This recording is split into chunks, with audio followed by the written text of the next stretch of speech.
Em agosto voltou ao People no que ele chamou de PPP, Projeto Preto no People, porque dividia com Luiz Melodia uma mini temporada de 2 shows cada um, em noites separadas, porque comentava-se que os dois mestres não se bicavam, ou se bicavam demais. Foi tudo preto no branco. Casas superlotadas, banheiros esfuziantes, aplausos e gargalhadas.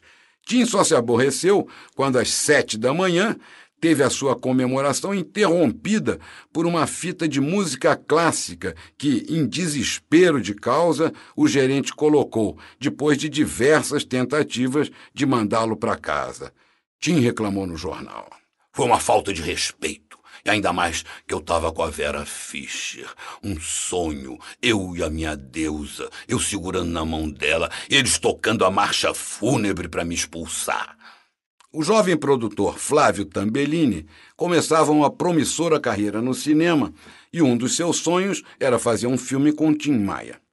Sem dúvida, o personagem era sensacional, o sonho de qualquer documentarista, mas ninguém se arriscaria a montar uma produção para filmá-lo. Mais louco que Tim Maia seria quem se metesse a fazer um filme com ele. Foi o mínimo que Flávio ouviu. Flávio estava disposto a correr todos os riscos para fazer um curta-metragem com ele, mas só conseguiu se encontrar com a fera em sua toca graças a um padrinho muito especial. Sandrão, o rei dos ciganos, velho companheiro de Londres, estava de volta ao Rio, depois de uma atribulada etapa de 2 anos numa prisão marroquina, ou nepalesa, ele não se lembrava bem. Sandro morava no Vidigal e continuava muito próximo de Tim e do pessoal do cinema underground. Júlio Bressani, Neville de Almeida, Maria Gladys, Ivan Cardoso e amigos de Flavinho. Foi fácil. Difícil foi entender o que o Tim e Sandrão falavam depois de fumarem, cada um o seu, charos imensos de uma manga rosa recém-chegada da Bahia, anunciada por Sandro como puro veneno. O papo era sobre um duelo de espadas entre Cristóvão Colombo e Pedro Álvares Cabral, quando o Brasil era dominado pelos fenícios, isso até a chegada dos extraterrestres. Tim estava orgulhoso do seu pé de maconha que crescia na varanda, sob o sol da Barra da Tijuca. Vejam como vejam como é a natureza, que coisa linda. E ainda querem acabar com isso, meu irmão? Cada um devia ter seu pezinho em casa, evitaria botar dinheiro na mão de bandido ou de polícia, que é por onde passa toda a maconha do mundo. Prometeu a Sandrão que em breve degustariam um feito em casa. Em retribuição, o rei dos ciganos lhe prometeu, e depois mandou, um precioso presente, o galgo russo Amir Aldebaran, que Sandro alimentava exclusivamente com frutas e peixes como parte do processo que levaria o cão a falar. Quando Flavinho falou do filme, Tim adorou a ideia. Ficou orgulhoso, vaidoso, finalmente alguém faria um filme com o Tim Maia do Brasil. O garotão era simpático, educado, paciente. Tim gostou dele e disse que topava.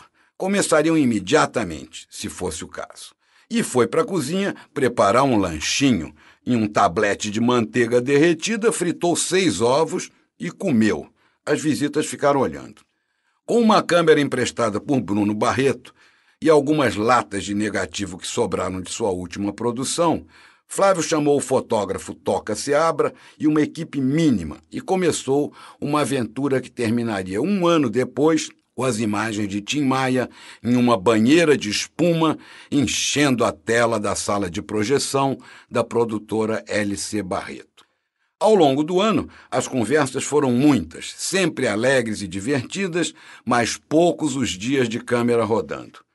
Como o Flávio estava bancando a produção do seu bolso e contando com a boa vontade da equipe, sem qualquer perspectiva de retorno comercial, cada movimento tinha que ser planejado e cada fotograma economizado. Sua primeira providência foi armar um acordo especial para o aluguel de equipamento. Pegava o material às 8 da manhã e, se Tim não aparecesse, podia devolver até às 11 sem pagar. O dono do equipamento também estava louco para ver um filme com Tim Maia. Com 2 câmeras, praticamente uma superprodução para um curta independente, a equipe partiu animada para cobrir um grande show no Cassino Bangu, mas acabou filmando uma noite desastrosa. O som estava péssimo, Tim só cantou a primeira música, xingou todo mundo, gritou estratégia e foi embora no carro que já o esperava de motor ligado. Os telefonemas continuavam pelas madrugadas, com Tim e Flávio trocando ideias sobre o curta, comentando filmes da televisão, documentários sobre geleiras e florestas tropicais, mistérios do mundo animal. Tim fazia planos para o primeiro longa da dupla, Sheila, a rainha das Amazonas, uma mulher flecha que desceria na selva, mas falando inglês para todo mundo entender. Horas de conversa e meses depois, chegou o grande momento. A produção alugou de um colecionador um carrão americano conversível e Tim prometeu que estaria o dia inteiro à disposição da equipe.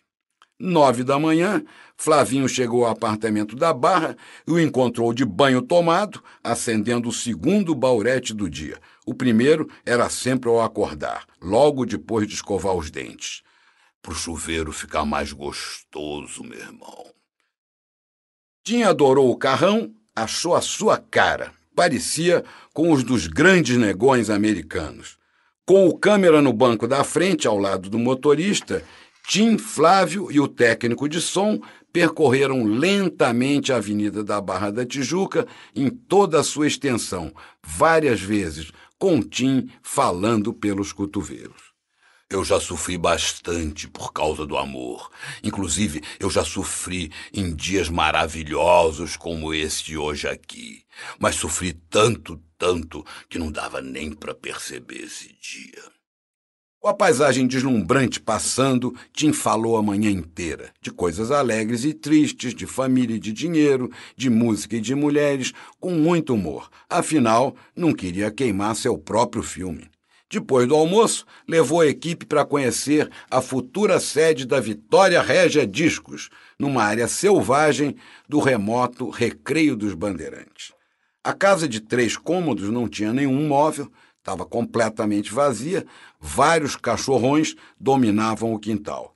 A equipe preferiu o cenário da orla e Tim rodou de carrão pelas praias selvagens do Recreio e falou para a posteridade até escurecer. Sem cocaína, só um bauretezinho de vez em quando, numa tranquila, numa relax, numa boa.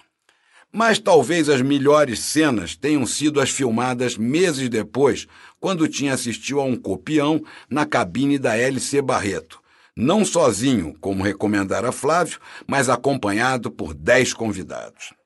Gentilmente cedida por Bruno Barreto, a sala levava o nome de sua avó, Lucila Vilela, legendária produtora do cinema brasileiro, e exibia um aviso na entrada: proibido fumar.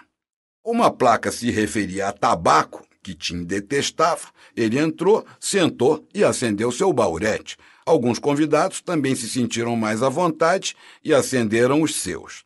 O filme estava demorando a começar, então Tim chamou o pessoal até a cabine de projeção e espalhou um sacolé de cocaína numa bancada de madeira. Flávio tremeu e parou de filmar. Tim bateu o pó com um cartão de crédito e anunciou em tom dengoso: agora eu vou esticar uma carreirinha para cada um dos presentes. E contou os convidados.